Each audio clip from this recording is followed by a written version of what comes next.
Good morning everyone, welcome to my another study blog. I hope তোমাদের সবার preparation খুব ভালো চলছে। এখন বাজে সকাল 5:30। ঘুম থেকে উঠে প্রথমেই আমি ব্রাশ করে ফ্রেশ হয়ে নেব। ব্রাশ করে ফ্রেশ না হয়ে পড়তে বসলে কেমন যেন ঘুম পায়, বারবার যেন মনে হচ্ছে ঘুমিয়ে যাচ্ছি। তাই একবারে ফ্রেশ হয়ে তারপর পড়তে বসবো। বাপরে বাপ, যা ঠান্ডা পড়েছে, মুখে জল দিতেই যেন মনে হচ্ছে জমে যাচ্ছে, এরকম একটা অবস্থা ঠান্ডাতে। ফ্রেশ হয়ে এখন চলে এসেছি। প্রথমে স্টাডি টেবিলটা গুছিয়ে নেব। স্টাডি টেবিলের অবস্থা পুরো যাচ্ছে তাই হয়ে আছে, বইপত্র ছড়িয়ে ছিটিয়ে আছে, তার সাথে নোটসগুলো এভাবে ছড়িয়ে আছে। আর প্রত্যেকটা জিনিস গুছিয়ে না রাখলে পড়ার সময় কোনটা কোথায় যে ঢুকে যায় খুঁজতে খুবই অসুবিধা হয়। তাই জন্য প্রথমে গুছিয়ে নেবো, আলাদা করে বই আলাদা করব, নোটস আলাদা করব। আর আজকে আমি পড়বো ফিজিক্স থেকে 2টো চ্যাপ্টার পড়বো। এর আগে 2 দিন আমি ফিজিক্স পড়েছিলাম। স্টাডি টেবিল গোছানো হয়ে গেছে, এখন বাজে 6টা। তো এখন থেকে আমি পড়া স্টার্ট করব। আজকে আমি ফিজিক্স থেকে পড়ব আলোক বিজ্ঞান এবং শব্দবিজ্ঞান। এই 2টো চ্যাপ্টার খুবই বড়, তাই 3টে করে চ্যাপ্টার যেরকম আমি পড়ছি ফিজিক্স থেকে, আমার রুটিন ছিল 3টে করে চ্যাপ্টার পড়ব, প্লাস ম্যাথ প্র্যাকটিস করব, কারেন্ট অ্যাফেয়ার্স পড়ব। যেহেতু শব্দ আর আলোক 2টো চ্যাপ্টার খুব বড়, তাই 3টে চ্যাপ্টার একসাথে পড়া যাবে না। আজকে 2টো চ্যাপ্টার পড়ব। বাকি যে 3টে চ্যাপ্টার থাকবে, তড়িৎ চুম্বক, তড়িৎ পরিবহন আর প্রবাহী তড়িৎ, 3টে চ্যাপ্টার আমি কালকে পড়ব। তাহলে আমার কালকে পড়লে ফিজিক্সটা কমপ্লিট হয়ে যাবে।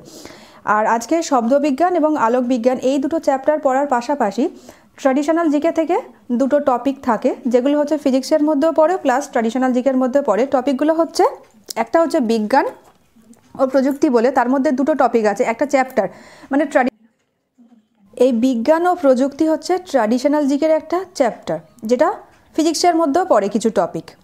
বিজ্ঞান ও প্রযুক্তি থেকে যেরকম বিশ্ববিখ্যাত ভারতীয় বৈজ্ঞানিকগণ, তারপর বিশ্বখ্যাত বিজ্ঞানীদের জীবন কথা, বৈজ্ঞানিকদের আবিষ্কার এবং আবিষ্কারক, এরকম কিছু টপিক থাকে বিজ্ঞান ও প্রযুক্তি থেকে। আর ফিজিক্সের মধ্যে ইনক্লুড এরকম 2টো টপিক আমি আজকে পড়বো, যেগুলো হচ্ছে বৈজ্ঞানিক বিভিন্ন বিদ্যার নাম বা চর্চার নাম। যেরকম অর্নিথোলজি হচ্ছে পক্ষী সংক্রান্ত চর্চা, তারপর হচ্ছে অপটিক্স আলোকের উপাদান সংক্রান্ত বিদ্যা, এইগুলো আজকে পড়বো। এগুলো খুবই ইম্পর্টেন্ট, এগুলো বিভিন্ন পরীক্ষাতে আমি আসতে দেখেছি। তো এগুলো হচ্ছে ফিজিক্সের সাথেও পড়াটা কমপ্লিট হয়ে যাবে, প্লাস হচ্ছে ট্র্যাডিশনাল জিকের সাথেও পড়াটা কমপ্লিট হয়ে যাবে। তাই আমি এই 2টো টপিক একটা পড়বো। আরেকটা হচ্ছে বৈজ্ঞানিক যন্ত্রপাতি এবং তাদের প্রয়োগ, যেমন হচ্ছে অল্টিমিটার দিয়ে হচ্ছে সমুদ্রপৃষ্ঠ হতে বিভিন্ন স্থানের উচ্চতা নির্ণয় ব্যবহার করা হয়। তারপরে অ্যামোমিটার, অ্যানিমোমিটার, অডিওমিটার, ইনকিউবেটর, এইগুলো আজকে পড়বো। এই 2টো টপিক আজকে আমি পড়বো, বৈজ্ঞানিক যন্ত্রপাতি ও তাদের প্রয়োগ। আরেকটা হচ্ছে বৈজ্ঞানিক বিদ্যার নাম। তাহলে এইটা আমার ফিজিক্সের সাথেও কমপ্লিট হয়ে যাচ্ছে, প্লাস হচ্ছে ট্র্যাডিশনাল জিকের সাথেও কমপ্লিট হয়ে যাচ্ছে। বিজ্ঞান ও প্রযুক্তি থেকে 2টো টপিক খুব ভালোভাবে পড়ে আমি এখন পড়ব আলোকের চ্যাপ্টার। তো আলোকের চ্যাপ্টার এটা পড়ার আগে আমি প্রথমে মণ্ডল প্রকাশনীর একটা বই আছে আমার কাছে, আমি সেখান থেকে দেখে নেব যে এমসিকিউগুলো আগে ভালোভাবে দেখব, বিভিন্ন পরীক্ষাতে কীরকম কী প্রশ্ন এসেছিল সেটা আগে দেখব।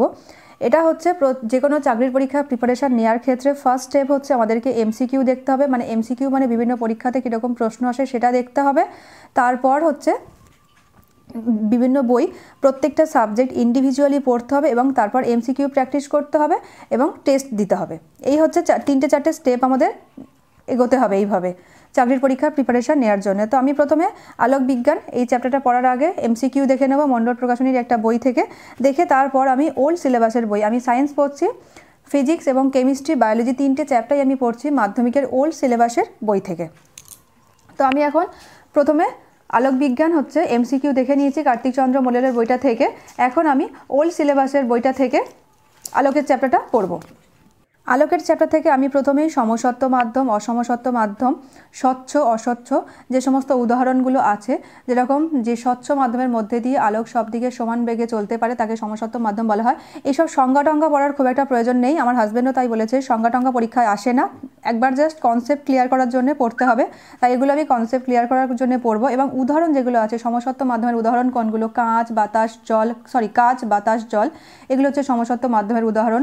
প্রত্যেকটা উদাহরণ ভালোভাবে পড়বো। তারপর আমি পড়বো আলোক রশ্মি, যে 3টে রশ্মি আছে, সমান্তরাল রশ্মিগুচ্ছ, অপসারী, অভিসারী, এইগুলোর সংজ্ঞাগুলো পড়ে কনসেপ্ট ক্লিয়ার করব। এবং তারপরে সবথেকে ইম্পর্টেন্ট যেটা আছে হচ্ছে আলোকের প্রতিফলন। আলোকের প্রতিফলনের সংজ্ঞাটা পড়বো। সংজ্ঞা পড়ার পরে আলোকে যে দুরকম যে প্রকার আছে, একটা হচ্ছে নিয়মিত প্রতিফলন আর একটা হচ্ছে বিক্ষিপ্ত প্রতিফলন। এই নিয়মিত আর বিক্ষিপ্ত প্রতিফলন খুব ইম্পর্টেন্ট। এখানে হচ্ছে বিভিন্ন উদাহরণ দিয়ে প্রশ্ন আসবে যে আমরা যে আয়নাতে যে প্রতিবিম্ব দেখি, তারপর পুকুরের জলে নারকেল গাছের যে ছায়া পড়ে সেটা কি ধরনের প্রতিফলন, নিয়মিত প্রতিফলন না বিক্ষিপ্ত প্রতিফলন। তারপর হচ্ছে সিনেমার পর। এখন 8টা বাজে, একটু উঠলাম। আলোকের চ্যাপ্টারটা এখনও পুরোপুরি কমপ্লিট হয়নি, একটু বাকি আছে, আবার পরে একটু পড়তে বসবো। একটু উঠলাম, এখন ছাদে চলে এসেছি, একটু মর্নিং ওয়াক করে নেব। আর সকালবেলা ঘুম থেকে উঠে জগন্নাথ দেবের দর্শন না করলে আমার দিন ভালো যায় না, তাই সকাল সকাল ছাদে এসে একটু মর্নিং ওয়াক সেরে নেব, তার সাথে হচ্ছে জগন্নাথ দেবের দর্শনও হয়ে যাবে। আর এই যে আমার চন্দ্রমল্লিকা গাছ, চন্দ্রমল্লিকাতে ফুল ফুটেছে, ফুলটার কালারটা খুব সুন্দর। আর আজকে প্রচণ্ড ঠান্ডা পড়েছে, এখনও পর্যন্ত 8টা বাজে, রোদের দেখা নেই। এত কুয়াশা যে পুকুরে, যে এটা যে একটা পুকুর সেটা বোঝাই যাচ্ছে না, এদিক থেকে ওদিক কিছুই দেখা যাচ্ছে না। একটা বাড়ির থেকে আর একটা বাড়ি, পাশেই বাড়ি, সেই বাড়িটা পর্যন্ত দেখা যাচ্ছে না, প্রচণ্ড ঠান্ডা। মর্নিং ওয়াক করে এসে কালকে আমি আর আমার হাজব্যান্ড লাইফের প্রথম পিঠে বানিয়েছিলাম, তো দুজনে টেস্ট করে দেখলাম মোটামুটি ভালো হয়েছে, তা সেটা রাখা ছিল, এখন খেয়ে নেব। ব্রেকফাস্ট করে এখন আবার পড়তে বসেছি। আলোকের চ্যাপ্টার কিছুটা বাকি আছে, সেটা কমপ্লিট করে নেব। আলোকের প্রতিফলন পর্যন্ত পড়া হয়েছে, এখন আমি পড়ব আলোকের প্রতিবিম্ব, প্রতিবিম্ব থেকে সদ্বিম্ব, অসৎবিম্ব। এই যে সদ্বিম্ব, অসৎবিম্ব, নিয়মিত প্রতিফলন, বিক্ষিপ্ত প্রতিফলন, এইগুলোর উদাহরণগুলো খুব ভালোভাবে পড়তে হবে। আমার হাজব্যান্ড বলেছে এই উদাহরণগুলো দিয়েই পরীক্ষাতে প্রশ্ন আসে, কোনো সংজ্ঞা টঙ্গা থেকে সেরকমভাবে প্রশ্ন আসে না, সংজ্ঞাগুলো কনসেপ্ট ক্লিয়ারের জন্য জাস্ট পড়েছি। উদাহরণগুলো দিয়ে ভালোভাবে পড়বো। তারপর আলোকের প্রতিসরণ, তারপর অভ্যন্তরীণ পূর্ণ প্রতিফলন, যে সমস্ত উদাহরণগুলো আছে সেগুলো একবার খুব ভালোভাবে পড়ে নেব। আলোক থেকে লেন্সটাও খুব ইম্পর্টেন্ট, উত্তল লেন্স আর অবতল লেন্স। এবছর WBCS প্রিলিমসে একটা প্রশ্ন এসেছিল মায়োপিয়া থেকে, মেবি ওটা হচ্ছে কেন হয় মনে হয় প্রশ্ন এসেছিলো। আমরা পড়ি কি যে দূরের জিনিস দেখতে অসুবিধা হয়, সেটা হচ্ছে মায়োপিয়া রোগের কারণে, আর সেখানে কী ধরনের লেন্স ব্যবহার করা হয় এটা পড়ি, কিন্তু মায়োপিয়া কেন হয় এরকম নিয়ে একটা প্রশ্ন এসেছিলো। তাই পরীক্ষার প্যাটার্ন চেঞ্জ হচ্ছে, প্রচণ্ড টাফ প্রশ্ন আসছে, সেইভাবে আমাদেরকে প্রিপারেশনটাও নিতে হবে, সেটা বোঝা গেল। হতে পারে যে ফুড SI ক্লার্কশিপ মিসলেনিয়াসে হয়তো এরকম টাফ প্রশ্ন আসবে। আলোকের চ্যাপ্টার কমপ্লিট করে এখন আমি পড়ব শব্দ। শব্দ থেকে প্রথমেই দেখব শব্দের উৎস কি। শব্দের উৎসকে শনক বলে, কোনো কম্পনশীল বস্তুই হচ্ছে শনক। তারপর শব্দোত্তর শব্দ, শ্রুতিগোচর শব্দ, শব্দোত্তর শব্দ। সেই শব্দ চ্যাপ্টার থেকেও সেই একই রকম বিভিন্ন উদাহরণগুলো ভালোভাবে পড়তে হবে। যেরকম মশা ওড়ার শব্দ আমরা শুনতে পাই, কিন্তু পাখি ওড়ার বা পেন্ডুলাম দোলার শব্দ আমরা শুনতে পাই না কেন। তারপর সূর্যে যে প্রচণ্ড সর্বদা প্রচণ্ড বিস্ফোরণ হচ্ছে, অথবা সূর্যে যে বিস্ফোরণের শব্দ, কিংবা চাঁদ বা অন্য গ্রহে বিস্ফোরণ হচ্ছে, সেই শব্দ আমরা শুনতে পাই না কেন। এই উদাহরণগুলো খুব ভালোভাবে পড়তে হবে। শব্দ থেকে খুব ছোট ছোট প্রশ্ন আসতে পারে, যেরকম শব্দ কী ধরনের তরঙ্গ। শব্দ হলো স্থিতিস্থাপক তরঙ্গ, এবং আলোর দৈর্ঘ্য হচ্ছে, আলোক তরঙ্গ হচ্ছে তড়িৎ চুম্বকীয় তরঙ্গ। তারপর প্রশ্ন দেয় যে শব্দ হচ্ছে অনুদৈর্ঘ্য না তির্যক তরঙ্গ, আলোক কী ধরনের তরঙ্গ। এই ছোট ছোট প্রশ্নগুলো খুব ভালোভাবে মনে রাখতে হবে।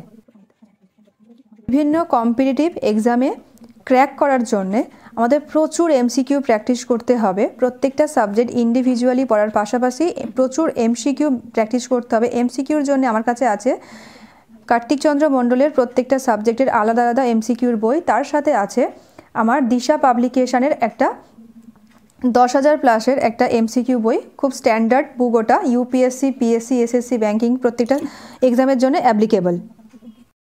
পড়া কমপ্লিট করে এখন চলে এসেছি রান্না করতে। সোয়াবিন তরকারি বসিয়েছি আর ভাত বসিয়েছি, আর একটু ডাল করলেই হয়ে যাবে।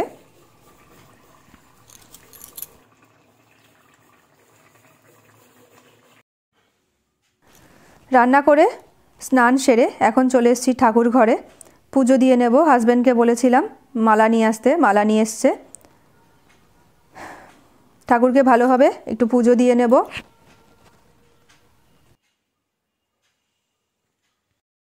ঠাকুরের পুজো দিয়ে খেয়ে একটু রেস্ট নিয়ে এখন আবার পড়তে বসেছি। এখন আমি পড়ব কারেন্ট অ্যাফেয়ার্স। কারেন্ট অ্যাফেয়ার্স থেকে আজকে আমি পড়ব অ্যাপয়েন্টমেন্ট 2023, খুব ইম্পর্টেন্ট। অ্যাপয়েন্টমেন্ট থেকে আমি প্রথমেই পড়ব chairman of 16th finance commission, 16তম হচ্ছে ফিনান্স কমিশন। তারপর রিজিওনাল ডিরেক্টর অফ হু ফর হচ্ছে সাউথ ইস্ট এশিয়া, ইন্ডিয়াস হচ্ছে ambassador to UN in Geneva, new CEO of হচ্ছে Kotak Mahindra bank, chief of naval staff, chief of air staff, chief of Indian army, এগুলো খুব important. Director general of press information bureau, তারপর হচ্ছে managing director of LIC, director general of RPF, এগুলো খুব ভালোভাবে পড়বো। তোমরাও হচ্ছে এই অ্যাপয়েন্টমেন্ট 2023টা খুব ভালোভাবে পড়ে নিও, চাকরির পরীক্ষার জন্য খুবই ইম্পর্টেন্ট। তো আজকের ভিডিওটা এই পর্যন্তই। আমার ভিডিওগুলো যদি তোমাদের ভালো লেগে থাকে, যদি ইনফরমেটিভ মনে হয়, তাহলে প্লিজ লাইক করো, কমেন্ট করো, শেয়ার করো এবং সাবস্ক্রাইব করো। টাটা।